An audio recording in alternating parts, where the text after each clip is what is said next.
Salam jemaat yang dikasih oleh Tuhan, kita bertemu kembali di podcast Bukti Buka Hati. Kita akan kembali mengikuti obrolan kita dengan anak-anak Tuhan di dalam menjalani kehidupan mereka hari lepas hari di dalam mengiringi Tuhan. Tamu kita kali ini adalah seorang anak muda, papa muda gitu ya, seorang jemaat yang mengasihi Tuhan, yang juga Tuhan berkati dan Tuhan percayakan di dalam banyak hal di dalam pelayanan gereja Tuhan di Gloria Kota Satelit. Mari kita sambut akan tamu kita, yaitu Saudara Robert Hadiwijaya. Halo Pak Lim. Halo Robert, apa kabar? Baik Pak. Saya panggil Robert aja ya. Yes, Robert aja Pak. Oke, nah Robert, boleh cerita sedikit nggak ya, kita mengawali pembicaraan kita tentang profesi atau kerjaan yang kamu tekuni hingga hari inilah. Oh, kalau kerjaan yang ditekunin sekarang tuh ada beberapa Pak. Ya. Jadi saya ada pekerjaan yang sifatnya apa ya, pendistribusian barang gitu ya Pak ya. Jadi distributor, terus kemudian ada juga insurance dan juga ngajar saya Pak. Waduh, Anda kan satu kali itu kan profesinya macam-macam gitu ya. Iya. Pengaturan waktunya gimana gitu ya? Wah, kalau waktunya itu beneran jujur agak susah Pak. Maksudnya agak padat gitu ya Pak ya. Cuman kalau misalnya ngajar ini kan saya ngajarnya di salah satu universitas di UC ya Pak ya. Saya ngajar di UC. Ngajarnya cuma khusus mata kuliah entrepreneur aja Pak. Wah, berarti Anda ini termasuk pengusaha sukses ya? Maka mata kuliahnya pun apa entrepreneur gitu ya? Iya. Jadi cuma satu mata kuliah, jadi nggak banyak untuk mengajarnya. Sisanya memang saya ngerjain untuk bisnis aja. Oke. Nah, sudah berapa lama itu? Apakah profesi ini ditekuni berbarengan atau apa ini? Enggak, kalau berbarengannya enggak Pak. Jadi profesinya itu kalau yang kerja sendiri ngerjain distributor itu mulai starting tahun 2016 Pak starting. Kurang lebih ya 6 tahunan ya, 6 tahun ya. Kalau di insurance barusan setahunan ini yang benar-benar fokus kayak gitu. Apa? Insurance apa? Jadi agent gitu. Agent benar. Kok bisa tertarik apa ya? Wah, saya udah lama banget Pak. Saya jadi sebelumnya agent pernah jadi agent. Tahun 2010 saya udah pernah jadi agent Pak. Oh, sempat mandek, sekarang lanjutkan lagi. Terus kemudian sekarang fokus. Karena di Gloria Satelit ini memang banyak agent asuransi. Apa karena ini memang bidang yang menjanjikan saya? Menjanjikan, wah. Robert, kalau ngomong-ngomong soal di dalam berkehidupan gereja, ini sejak awal Anda di Kota Satelit gitu? Sejak saya kecil saya di Satelit Pak. Jadi mulai dari sekolah minggu. Mulai dari sekolah minggu. Waktu itu pelayanan juga waktu kecil. Saya masih ingat tuh waktu dulu giliran ada event Pak, Natal, Paskah, itu ada domba-dombaan tuh saya Pak yang maju jadi domba. Jadi domba. Jadi mulai dari kecil tuh saya udah pelayanan di sini. Gitu. Sejak kecil ya. Nah, betul. Nah, sejak kecil kan sudah bergereja di tempat ini. Nah, ketika aktif pelayanan itu kira-kira masa apa itu? Remaja atau pemuda? Kelas SMA kelas 3 Pak kira-kira. Itu dianggap SMA masih in ya, masih remaja ya. Youth ya Pak. Iya remaja. Waktu saya itu masih remaja, betul. Oke, sudah terlibat di kayak pelayanan ya. Iya, jadi mulai dari saya kelas SMA 2, SMA 3 itu saya mulai terjun pelayanan. Pelayanannya apa ya waktu itu ya? Saya lupa inget Pak. Tapi yang pasti kayak WL itu ya. Terus kemudian panitia. Tapi jujur saya nggak pernah jadi kepengurusan Pak. Jadi saya nggak pernah tergabung di dalam kepengurusan. Pengurusan malah enggak ya. Nah sekarang kan Robert membantu banyak di youth sama teens-nya di Gloria Kota Satelit gitu ya. Nah ini yang mendorong itu apa? Kok bisa tertarik dengan pelayanan bidang begini gitu ya? Saya mulai pelayanan di teens dan youth itu kira-kira tahun 2000. Bentar Pak, saya tak ingat dulu Pak. 2012 atau 2013 Pak. Pertama kali saya pelayanan di teens dan youth. Kalau ditanya kenapa sih kok kamu pelayanan, awalnya ya cuman karena saya masih barusan waktu itu kan kuliah gitu ya Pak ya. Kuliah mau selesai, oke lah bantu-bantu untuk pelayanan. Bantu di teens atau youth gitu ya. Yes, tapi setelah masuk akhirnya saya tuh merasa kayak gini. Di luar sana itu banyak gereja yang teens dan youth-nya tuh berkembang banget. Saya melihat kenapa ya kok di gereja kita itu biasa-biasa aja, kok nggak booming yang wow gitu.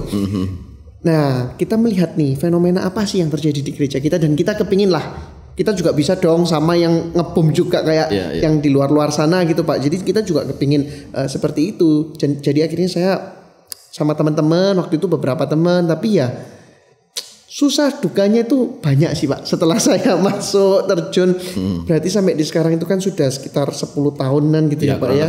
Kurang lebih lah. Silih berganti Pak. Jadi yang memikirkan untuk teens dan youth itu keluar dan masuk karena ada yang merit, terus kemudian keluar kota, pindah, studi juga luar negeri, studi, terus kemudian ada yang juga karir kerja, karena merit ikut suaminya misalnya gitu Pak ya, ya udah pindah gereja kan berarti Pak. Nah seperti itu. Nah kerja di luar negeri, di luar kota, wah itu Pak. Jadi silih berganti itu yang membuat kita akhirnya ya kita nggak bisa menahan mereka gitu sih. Oh iya, itu sesuatu yang sangat alamiah lah kalau betul. Nah ini kan begini, di tengah-tengah pelayanan di teens ataupun youth gitu ya, itu kan ada satu fenomena yang kalau Pak Lim ikuti gitu ya, kan sebagian orang itu kan gampang meninggalkan gereja. Betul. Dalam arti kata dari satu gereja dia ke gereja yang lain, sehingga ada istilah apa GJJ, gereja jalan-jalan atau apalah istilahnya. Iya Pak. Nah Robert ketika melihat fenomena begini ini kira-kira menyingkapi kayak gimana ya? Oke, kalau kita ngelihat ngomongin Pak Lim tadi bilang GJJ gitu ya, gereja jalan-jalan. Bahkan sekarang ini kan di era after pandemi, ini lebih bahaya lagi Pak. Kalau dulu jalan-jalannya masih butuh effort, kalau sekarang jalan-jalannya ganti channel doang Pak. Nah, mungkin mereka itu masih belum memiliki hati. Itu yang kita itu terus mau galakkan ke anak-anak teens dan youth Pak. Karena gimana caranya kita membina mereka itu punya hati untuk gereja mereka di mana mereka itu bertumbuh pertama kali. Cuman kita tidak menutup kemungkinan bahwa ketika mereka pun nanti akhirnya memutuskan untuk udahlah saya nggak mau di Gloria lagi nih, saya mau berpindah, saya mau jalan-jalan ke gereja yang lain. Selama mereka tetap cinta Tuhan dan menjadi terang di sana, it's okay. Jangan sampai menjadi batu sandungan di sana, gitu aja sih Pak. Jadi kalau misalnya menyikapi mereka yang jalan-jalan, terus gimana nih? Ya kita memang sekarang ini lagi membentuk karakter mereka untuk mereka bisa cintakan gerejanya mereka yang di sini kayak gitu Pak. Ya. Jadi kalau lihat fenomena yang ada gitu ya, memang pembentukan karakter atau dasar iman untuk mencintai gereja awal itu menjadi penting gitu ya. Betul. Nah, sebagian ini memang katakanlah begini ya, mereka meninggalkan satu gereja lalu bergabung di gereja yang lain itu masih oke lah ya. Betul. Tapi ada nggak dalam pengalaman Robert angkatannya ataupun setelah terlibat dalam pelayanan teen atau youth, justru mereka nggak ke gereja sama sekali gitu? Ada Pak. Nah, itu apa ini latar belakangnya kenapa itu? Banyak umum. Mungkin ada sekitar 2 atau 3 gitu ya Pak yang saya ingat. Tapi kalau penyebabnya apa sih paling utama itu semestinya lingkungan Pak. Jujur ngomong lingkungan itu berpengaruh sangat besar untuk perkembangan anak-anak seusia teens dan youth. Karena ketika after mereka lulus dari SMA itu kan mereka akan bertemu dengan lingkungan kuliah ya Pak. Itu lebih besar lagi kan Pak lingkungannya. Nah ketika mereka ketemu di sana itu dari berbagai agama, golongan itu mereka akan ketemu Pak. Pengaruhnya itu sangat besar. Ketika dia nggak punya fondasi yang kuat secara iman, itu bisa goyang Pak. Dan yang terjadi mereka itu memiliki kepahitan-kepahitan yang istilahnya itu mereka bilang gini Pak, orang Kristen itu munafik. Nah jawaban dasarnya itu dari sana Pak, orang Kristen itu munafik. Sehingga yang dia lihat di gereja orangnya baik, ternyata di balik layar misalnya nih, oh dia dikata-katain sama orang itu kayak gitu. Jadi dia merasa sakit hati lah dengan orang Kristen yang ada. Seperti itu sih Pak. Itu penyebab utamanya. Mungkin teladan iman itu tidak tampak mungkin. Iya betul. Nah ketika melihat orang-orang seperti ini ya, cara membantunya dalam pikiran Robert itu gimana? Kalau kita berusaha, orang kalau misalnya udah seperti itu kondisinya Pak, itu kita nggak bisa paksa untuk kita mau masuk. Itu pasti. Maksudnya secara pemikiran kan mereka itu pasti ada yang dipendam beberapa masalah gitu ya Pak ya, sehingga akhirnya akumulasi masalah yang dihadapi. Akumulasi masalah sehingga akhirnya dia memutuskan satu keputusan, oke, saya nggak mau lagi ke gereja, saya nggak mau lagi jadi orang Kristen kan kayak gitu Pak. Waktu kita mau masuk nggak mungkin kita tuh tiba-tiba ngomong, lu jadi orang Kristen dong, kenapa sih lu kok? Itu nggak mungkin bisa Pak. Jadi kita harus istilahnya mengkorek lebih dalam Pak, diajak ngobrol, kita ajak sharing. Semestinya masuknya dari mana sih? Yang paling gampang adalah komsel kecil. Kalau kita bilang itu seperti itu Pak. Yeah. Komsel kecil yang membuat akhirnya dia itu bisa mulai terbuka. Dari sana nanti barusan kita bisa ngajak dia untuk kembali seperti itu. Ya, dari kelompok kecil mungkin dia bisa lebih terbuka lah. Betul. Istilahnya. Nah, perbedaan ya kalau kita lihat gitu ya antara generasinya Robert gitu ya. Sekarang kan Robert ini kan papa muda tuh istilahnya. Papa muda ya. Gitu. Dengan youth atau teen sekarang ini gimana? Anak youth dan teen sekarang Pak. Ini Gen Z ya Pak. Kalau kita bilang anak teen dan youth ini generasi Z. Kalau saya ini masih generasi milenial gitu ya. Milenial yang mau jadi kolonial mungkin ya. Jadi waktu Gen Z ini mereka lebih suka something yang bagi mereka itu mereka nyaman Pak. Jadi waktu mereka datang ke gereja, mereka tuh merasa diterima, mereka merasa nyaman. Ketika kita punya koridor tertentu, oh ke gereja itu harus seperti ini, ke gereja itu harus seperti ini, ke gereja, mereka menolak Pak. Terlalu dibatasi lah kata ya. Betul. Misal nih, katakanlah Pak, wah kalau ke gereja itu seharusnya kita harus pakai baju yang rapi. Mereka pakai kaos oblong nih Pak, datang. Terus kita, minggu depan ya pakai hem atau pakai baju berkerah ya. Kalau kita itu mereka pasti akan minggu depan gua nggak datang lah. Mereka tuh punya kondisi yang kayak gitu, mereka nggak mau sama sekali langsung dijudge kayak gitu sih Pak. Itu yang zaman sekarang, dan mereka itu sukanya something yang instan. Tapi kalau itu kita lihat sih semuanya memang karena perubahan zaman ya Pak ya, semuanya kalau jadi instan. Kalau instan mungkin bukan anak youth sama teen aja ya, mungkin orang tua orang yang sudah dewasa zaman sekarang pun ya semuanya kepinginnya instan ya. Instan kaya juga ada Pak. Orang-orang yang zaman sekarang memang semuanya kepinginnya instan. Kalau itu yang saya lihatnya dari sanalah itu kita harus melatih anak-anak ini Pak, supaya mereka tuh nggak kepingin, mereka tuh nggak menjadikan sesuatu itu harus sesuai dengan keinginannya mereka dan cepat butuhnya. Itu nggak bisa kita ngikutin. Itu yang kita pelan-pelan harus ajarkan ke mereka juga. Nah kalau bicara itu kan sifatnya kan agak subjektif dalam pengertian, yang satu merasa nyaman, yang mungkin yang lain tidak nyaman. Benar. Lalu sejauh mana kita gereja bisa memfasilitasi kelompok teens atau youth zaman sekarang ini? Kalau sejauh mana sekarang sih gereja khususnya Gloria Satelit ya Pak ya. Saya kan kecimpungnya di Gloria Satelit. Kita memang sedang mengadakan perubahan yang cukup besar untuk teens dan youth, dan kita membuka koridor itu. Maksudnya kita nggak menutup lah, karena perkembangan zaman kita tahu juga tonggaknya gereja ini nantinya juga anak-anak teens dan youth. Kalau kita ini terlalu membatasi mereka dan strict dengan apa yang kita lakukan, kita nggak akan bisa menarik mereka Pak. Jadi bagaimana sih gereja ini menyikapinya sekarang? Kita berusaha untuk menerima anak-anak ini. Kita berusaha untuk menyesuaikan dengan zaman dari mereka punya ini Pak. Iya. Ini kan di teens atau youth-nya di Satelit ini kan kita kasih satu istilah salt and light gitu ya. Salt and light ya, visi dan misinya kita. Ya itu. Nah kenapa pilih istilah itu? Semestinya istilah itu ada singkatannya Pak semestinya. Jadi, bukan hanya sekedar misalnya kan dalam Alkitab bilang kamu harus jadi garam dunia, terang dunia. Salah satunya itu karena kita kepingin dimanapun mereka berada, meskipun mereka sudah nggak di sini, meskipun mereka itu kerja kuliah di luar, mereka tetap menjadi salt and light di tempat mereka berada kayak gitu.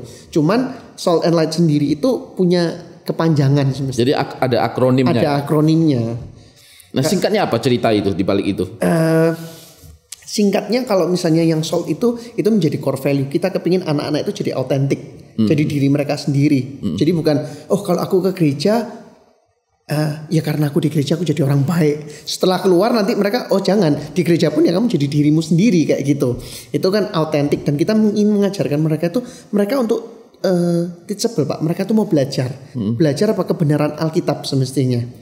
Ada kerinduan, kehausan untuk menuntut diri, belajar lebih banyak gitu. Betul. Jadi bukan cuman sekedar hari Minggu datang ke gereja terus mendengarkan khotbah gitu, bukan Pak. Jadi memang mereka ini kepingin untuk bersaat teduh, dekat sama Tuhan, dan mereka kepingin untuk belajar. Kalau lightnya sendiri itu merupakan misi dari youth and teens-nya kita Pak. Kita kepingin membina secara kepemimpinan mereka. Jadi kalaupun itu bukan di gereja, di luar dari gereja, entah mereka di sekolah, di kuliah, di lingkungan pekerjaan, mereka itu boleh lead, tapi leadnya di dalam jalan Tuhan. Jadi bisa menjadi terang dan garam. Ya, memimpin dalam kebenaran lah istilahnya. Memimpin kira-kira di begitu. dalam kebenaran, Nah, betul. Nah itu kan pendekatan pelayanan secara khusus, artinya ketika generasi ini itu ya, teens maupun youth beribadah itu ya. Pengkhotbah itu kan menjadi penting. Dalam arti kata mereka itu kan suka model pengkhotbah yang katakanlah model A, B atau C gitu ya. Dalam pengamatan Robert itu gimana gitu? Ada nggak kecenderungan begitu? Ada sih Pak. Jadi memang kecenderungannya tuh mereka kepingin pengkhotbahnya ini yang gaul gitu Pak. Maksudnya masih yang usianya mungkin nggak jauh daripada mereka. Secara penampilan itu dia itu oke gitu ya. Oke. Jadi waktu maju itu dia bisa ngeliat di depan, wah gitu. Itu misalnya kalau pengkhotbahnya baju putih apa ya, dasian hitam formal gitu ya. Itu mereka mungkin kayak pengkhotbahnya kok kayak begini. Itu mereka enggak, justru yang pengkhotbahnya atau pakai baju batik gitu ya. Ya, kalau mereka tuh sekarang kayak kaosan, terus kemudian cuman luar pakai jaket kayak gitu, mereka tuh lebih wah ini pendetanya gaul ini, nah kayak gitu Pak. Artinya belum apa-apa sudah apa ya, eye catching lah, bisa terima gitu. Betul. Jadi begitu secara pendeta, nggak langsung tuh pendekatannya tuh sudah ada dulu sama mereka gitu Pak. Begitu pendeta keluar pakai baju putih, hem putih, dasi hitam gitu ya. Mereka langsung mungkin apa ya? Loyo Pak, loyo. Wah gitu ya. Wah ini semoga banyak pembimbing pendeta muda yang bisa memperhatikan gitu ya. Nah konten apa ya, khotbah yang sebenarnya dirindukan oleh generasi teens atau youth sekarang ini menurut pengamatan Robert itu kayak model apa gitu? Topik-topik kayak apa gitu? Kalau topik-topik yang mereka butuhkan berdasarkan dari apa yang kita lihat ya Pak, pengamatan kita itu semestinya adalah topik-topik yang berkaitan dengan perkembangan mereka secara di usia-usia mereka ini kan ada perubahan yang cukup besar Pak. Antara orang tua bisa nggak sih menerima anak-anaknya, itu semestinya yang paling banyak problem yang muncul kalau di tempat kita Pak, di teens dan youth-nya kita. Jadi justru malah di parentingnya ini ada something wrong kayak gitulah istilahnya Pak. Ya berarti apa ya ini? Artinya itu psikologi perkembangan anak itu ya. Betul. Itu sedikit banyak mungkin para pengkhotbah itu harus tahu lah gitu ya. Benar.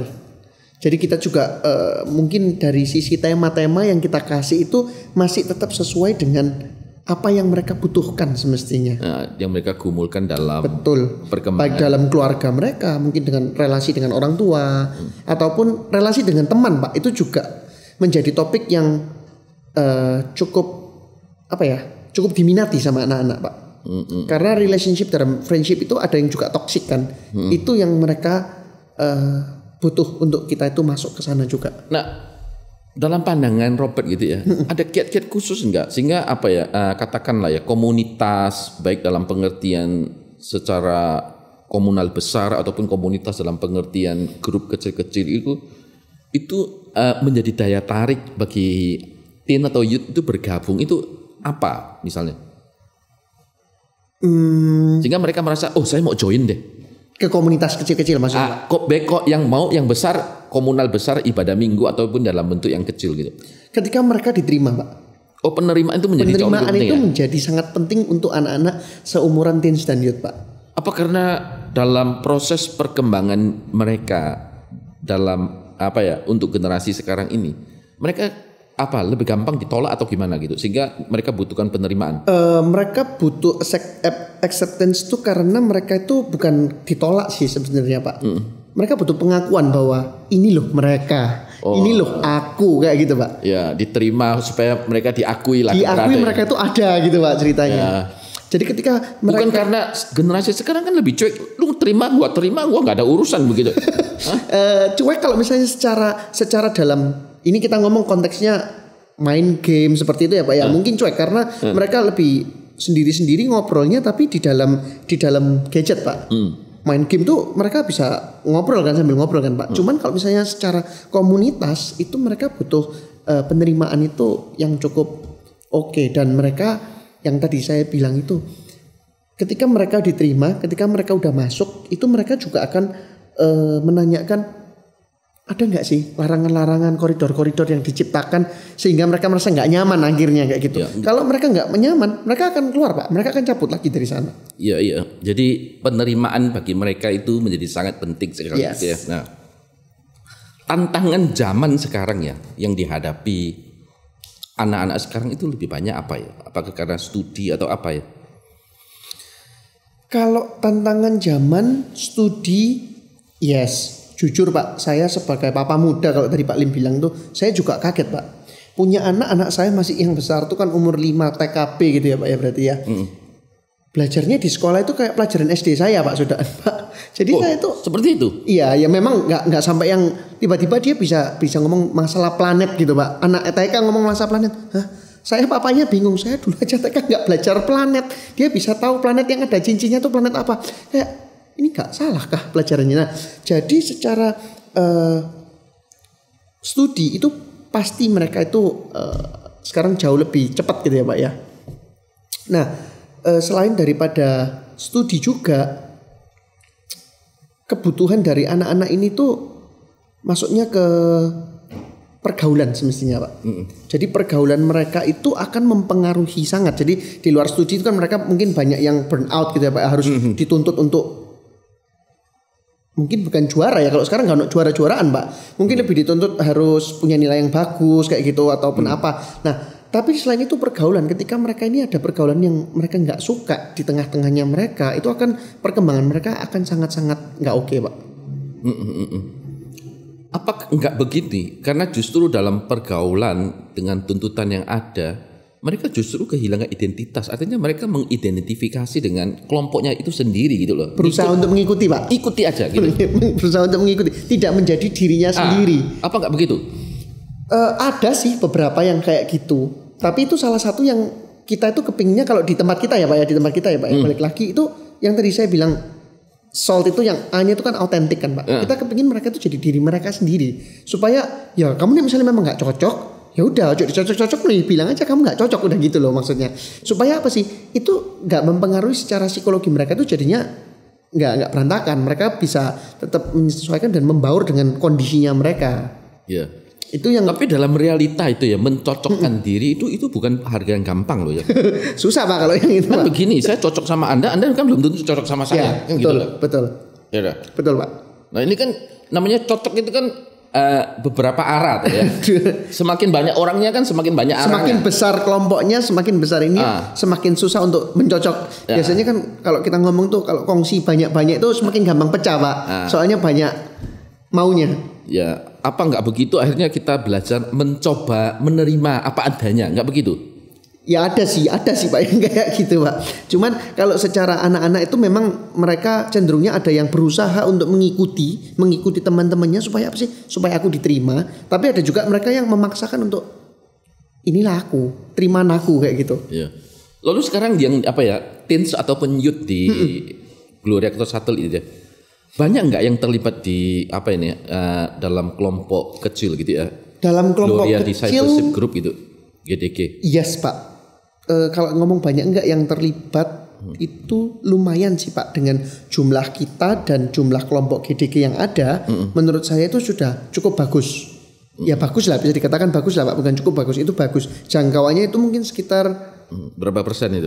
70% gitu Pak. 70-an. 70% kurang lebih. Jadi 70% mereka sudah tercover untuk di dalam GDG ya. GDG Group gitu ya. Betul. Ya puji Tuhan ini tentunya harapannya ini menjadi satu wadah yang baik. Betul. Mereka boleh bertumbuh secara iman gitu ya. Benar Pak. Nah, lalu ketika bicara soal di awal kan Robert ngomong generasi itu kan terus berganti toh ya. Nah, lalu berkaitan dengan bagaimana kita memprepare leader gitu ya. Yang ada itu kesulitan enggak? Karena kan orang ini sudah dipersiapkan, tiba-tiba dia studi luar negeri atau dia pindah keluar kota kerja dan kesulitannya itu Pak. Nah, lalu ngatasi gimana itu? Memprepare leader yang ada ini, mempersiapkan. Kita sendiri kalau bicara ada beberapa leader-leader senior gitu ya Pak ya. Seperti saya, senior secara usia Pak. Bukan secara pengalaman tapi secara usia itu kita udah senior. Kita semestinya kan jujur Pak, saya ini nggak harus di teens dan youth. Saya harusnya udah lepas gitu karena bukan di usia saya di teens dan youth. Cuman ketika kita itu mulai memprepare si A ini akan menghandle pelayanan A, si B menghandle pelayanan B kayak gitu ya Pak ya. Ternyata si A sorry, saya harus studi nih ke luar negeri misalnya. Ya udah Pak, kalau ke luar negeri atau luar kota kita nggak bisa ngomong apa-apa. Ya udah silahkan. Cuman siapa yang menggantikan? Balik lagi kan Pak, kita harus mementorin lagi, kita naruh orang di sana lagi, dan kita berusaha untuk membimbing dia caranya kayak begini loh. Itu yang kalau Pak Lim tanya gimana menyiasati, ya ini Pak, ini memang mungkin Tuhan menaruh kita di sini untuk ya yuk kamu bimbinglah sebanyak mungkin anak-anak ini supaya bisa nantinya dia kalau misalnya satu waktu ada yang settle, dia yang akan lanjutin pelayanannya kayak gitu sih. Nah, di gereja tertentu kan ada semacam apa ya pemahaman dalam tanda petik gitu ya. Oh, masih terlalu muda, nanti aja nggak usah terlalu dilibatkan gitu ya. Nah, sedangkan Robert kan sekarang boleh bilang duduk di dalam kemajelisan ini kan usia yang relatif muda bagi saya gitu ya. Iya Pak. Nah, kalau ada pemahaman kayak begini itu gimana itu? Kalau menurut saya pemahaman yang kayak begitu, ini jujur ngomong ya Pak, salah kaprah. Kenapa? Ketika kita ini mau menjangkau dunia yang sekarang, kita butuh generasi muda itu semakin banyak duduk di jabatan-jabatan penting. Kenapa sih? Supaya mereka bisa juga menyuarakan. Istilahnya gini Pak, kalau kita ini nggak terlibat di dalam satu jabatan-jabatan penting, kita mau ngomong tuh sungkan Pak. Mau menyampaikan pendapat itu kayak gak bisa, nanti gak dianggap. Nah, kayak gitu Pak. Tapi kalau misalnya kita itu ada di jabatan tertentu dan kita itu punya suara untuk ngobrol, untuk ngomong, waktu kita vokal, kita itu masih bisa didengar. Masih ada orang-orang yang punya kepentingan ini yang oh iya mungkin masuk akal. Meskipun sometimes mungkin gak diterima gitu ya Pak ya. Karena kan pasti ada yang lebih senior tuh pasti itu ngapain sih anak masih muda kok ngomong ABCD, itu kan pasti ada yang begitu, nggak mungkin nggak. Bahkan mungkin mereka berpikir ini kan belum teruji lagi, karena belum teruji sehingga kesempatan itu belum diberikan. Ya. Ini gimana? Kalau menurut saya, kalau tidak dikasih kesempatan tidak akan bisa teruji Pak. Jadi ini kalau orang bilang tuh mana duluan ayam sama telur tuh bingung Pak.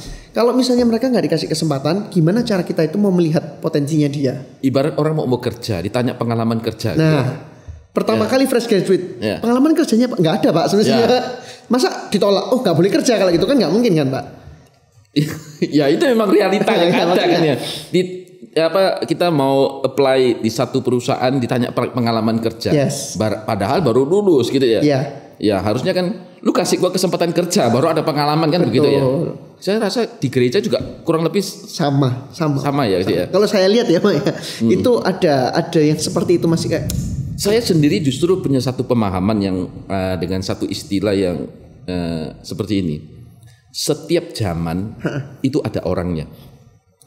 Lalu setiap orang itu ada zamannya. Ya, betul Pak. Nah, jadi nggak bisa misalnya itu ya selalu berpikir jangan nanti ini rusak, ini hancur, ini kacau dan seterusnya sehingga dipegang terus nggak mau dilepas gitu ya. Orangnya itu terus gitu Pak. Dan saya sering melawan yang begitu itu. Saya cenderung ya tidak bisa. Kalau saya setuju Pak dengan Pak Lim. Maksudnya gini, seiring dengan perkembangan zaman yang ada, kita membutuhkan anak-anak muda ini semakin banyak duduk di dalam, kalau di gereja itu di kemajelisan gitu ya Pak ya. Supaya apa sih? Supaya mereka itu bisa menyuarakan. Ini loh gerejanya kita. Kalau misalnya memang kurang berkembang secara anak muda, secara kebaktian kaum muda, itu kenapa? Semakin banyak ide-ide yang muncul nantinya itu kayak gitu Pak. Nah ketika ide itu banyak muncul, kan para petinggi ini semestinya masih bisa rundingan dan saling musyawarah lah Pak di sana Pak. Sebagai mentor lah yang menolong gitu ya, memberi teladan, memberikan arahan gitu ya. Jadi kehadiran mereka yang senior itu sebagai mentor gitu ya. Betul. Ya dah. Betul Pak. Paling nggak di Alkitab tuh selalu saya lihat begini contoh gitu ya. Bangsa Israel kan takut kehilangan Musa gitu. Tapi ya sampai satu masa dia tetap harus hilang. Harus, karena ada masanya yang ada masanya. Ada masanya dia harus. Ternyata muncul Yosua juga tidak kalah hebat kan begitu. Betul. Kan? Ya toh. Betul. Itu yang kita juga lakukan di Teens dan Youth Pak lebih tepatnya. Ya. Kita ini kepingin mengkader terus generasi muda yang ada di bawahnya kita gitu ya Pak ya. Supaya apa sih mereka ini bisa menjadi penerusnya kita. Dan kita one day kita nggak mungkin akan stay di sini karena ketika saya ngomong sama mereka udah nggak nyambung Pak. Yang diomongin udah mulai nggak nyambung. Jadi kalau misalnya saya disuruh bertahan lagi lah 5 tahun 10 tahun di Teens dan Youth, itu mungkin saya nantinya gini, ini anak saya yang sudah di Teens dan Youth, saya ada di dalam sana ngomongnya kan sudah bingung kan Pak. Iya. Nah sekarang kalau kita lihat ya model ibadah kan mengalami perkembangan percepatan yang sangat luar biasa dibanding dengan beberapa dekade yang lalu gitu. Ya. Nah sekarang kalau kita lihat itu ya perkembangan model ibadah yang ada gitu ya di gereja-gereja tertentu. Gitu ya. Nah sejauh mana gereja bisa mengakomodir? Maksudnya secara Gloria Satelit? Iya. Menurut saya sejauh ini aman sih Pak. Aman ya. Aman. Bisa sejauh ini kita masih bisa mengakomodasi keinginan dari anak-anak itu. Misalnya nih mereka lihat di sana lo kayak begini misalnya kayak gitu Pak. Di sini dulu sekarang kan ibadah itu kan banyak ditunjang dengan apa ya audiovisual lalu lighting dan seterusnya, jenis musik gitu ya, kelengkapan alat musik dan seterusnya. Nah ini kan nggak semua gereja bisa mengadakan support gitu Pak. Ya. Kan ini kan butuh apa ya biaya yang cukup besar, juga ruang yang memadai dan seterusnya. Nah itu kendalanya gimana? Kendala itu muncul tapi ya puji Tuhan Pak di Gloria Satelit ini kan yang seperti kita tahu Pak, kita ada satu gedung khusus nantinya yang untuk kaum muda itu yang di kita namakan Salt and Light Center Pak, bakalannya SLC gitu Pak. Itu menurut saya sangat mampu untuk menunjang kebutuhannya mereka Pak. Makanya itu kalau tadi Pak Lim tanya gereja bisa nggak menunjang, sangat bisa karena kita memang ke arah sana. Sekarang kita sudah melakukan, cuman kan ruangannya kita tahu sendiri Pak, ruangannya kurang cukup besar gitu Pak. Makanya kita akhirnya nantinya akan berpindah ke SLC itu dan itu pasti akan memadai. Gitu sih, Pak. Ini lagi apa ini? Lagi sedang renovasi Pak. Lagi direnovasi, dipersiapkan. Ya tentunya ini butuh butuh banyak dukungan dari jemaat ya. Baik dukungan doa, dukungan dana semuanya Pak. Ini mungkin papa-papa yang punya anak youth atau teen itu harus banyak ambil bagian sehingga renovasi bisa segera selesai Pak. Oke, nah. Lalu sekarang kita lihat ya, bagaimana supaya anak-anak itu ya ketika datang bisa diterima dengan hangat, juga diterima dengan baik, dia merasa di welcome lah dan seterusnya itu. Yang perlu dilatih itu bagian mana gitu, yang perlu dipersiapkan? Kita itu melihat tuh pertama kali gini Pak. Jadi setelah kita pelajari, semestinya bagian yang paling penting mungkin yang dipandang sebelah mata Pak, pelayanan ini semestinya. Karena apa sih? Ini pelayanan bukan di mimbar Pak. Ini pelayanan di balik layar. Orang jarang kelihatan tapi ini pertama kali jemaat itu akan ketemu dengan mereka. Asyir Pak. Asyir itu semestinya perannya sangat besar. Karena begitu pertama kali orang masuk dan mereka tidak merasa di welcome di sana Pak. Mereka nggak kembali loh Pak. Nah untuk melatih asyir kan nggak gampang. Generasi sekarang kan cenderung artinya itu tidak mau terlalu banyak cuek-cuek gitu ya. Iya toh. Karena ada istilah sok kenal, sok akrab dan sok kenal, sok dekat gitu. Ya, ada yang merasa risih gitu. Ya apa itu gimana? Jadi kita memang ada beberapa tradisi yang akhirnya kita harus cut Pak. Karena menurut kita di zaman sekarang itu sudah nggak relevan lagi hal-hal yang begituan. Cuman untuk mentraining asyir kita tuh ngomong sama mereka paling nggak kamu tuh harus tahu namanya dia itu siapa gitu. Jadi waktu kita menyapa itu bukan sekedar halo, tapi waktu kita menyapa dengan nama misalnya halo Pak Lim, otomatis kan Pak Lim ini meskipun nggak kenal sama saya Pak Lim masih merasa, wih kok tahu namaku ya dia ya. Dia udah merasa nggak sekarang kayak ini, hai bro, nggak begitu. Kalau bener-bener nggak kenal ya hi bro, hi sis Pak. Cuman kalau kayak gitu sometimes tuh ada beberapa dari anak-anak itu yang merasa SKSD tadi itu Pak. Gitu ya. Apa kok hi bro, hi sis. Nggak enak Pak. Tapi kalau misalnya kita nih sebutin nama, halo atau enggak kita nanya, ya apa kabar sekolahnya gimana? Makanya kita notabene gereja ini kan dari berbagai macam sekolah kan Pak. Jadi kita mau pakai tuh ya berbagai macam sekolah mungkin yang dilibatkan di sana supaya kalau ini teman sekolahnya dia masih bisa sapa, teman sekolahnya yang lain yang bisa nyapa kayak gitu sih. Iya. Oke. Terima kasih Robert untuk perbincangan kita kali Sama-sama ini. Pak. Nah, thank you. Di akhir pembincangan ada sesuatu yang mau dikatakan nggak untuk teman-teman teens atau youth di Kota Satelit? Silakan Robert kalau ada. Oke, kalau untuk teman-teman di teens dan youth Kota Satelit sih pesannya cuma satu sih semestinya Pak. Cintailah gereja di mana kalian itu bertumbuh dan dibesarkan.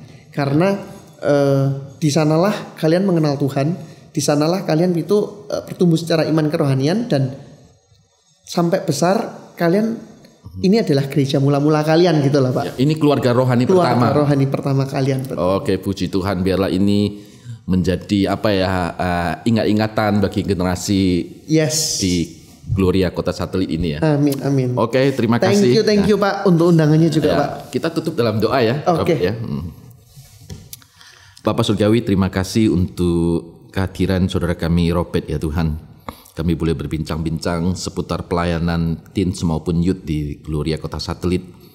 Tuhan, kami bersyukur untuk kehadirannya ya Tuhan, yang terus boleh mementor, menolong pelayanan anak-anak dalam generasi yang muda ini. Sehingga banyak anak-anak teens maupun youth yang boleh dipersiapkan, dibina. Mereka boleh bertumbuh dalam seluruh pengenalan kepada Kristus yang adalah Tuhan dan Juru Selamat. Ketika nanti mereka beranjak dewasa, mereka juga punya kesempatan untuk melayani dan memimpin gereja Tuhan. Bersyukur ya Tuhan untuk saudara kami Robert yang Tuhan boleh berikan kepercayaan sebagai rekan di kemajelisan di gereja ini ya Tuhan. Tuhan berkati akan karirnya, berkati juga kehidupan keluarganya. Terpujilah Engkau ya Tuhan, dalam nama Yesus kami berdoa dan mengucap syukur. Amin. Amin. Terima kasih untuk kesetiaan saudara mengikuti acara podcast Bukti Buka Hati. Saya Pendeta Lim Supianto. Dan saya Robert Adi Wijoyo. Jangan lupa like, share, subscribe, dan tekan lonceng notifikasi supaya kita terus bisa mengikuti akan podcast Bukti Buka Hati. Kita akan bertemu kembali di dalam episode yang akan datang. Jagalah hatimu dengan segala kewaspadaan, karena dari situlah terpancar kehidupan.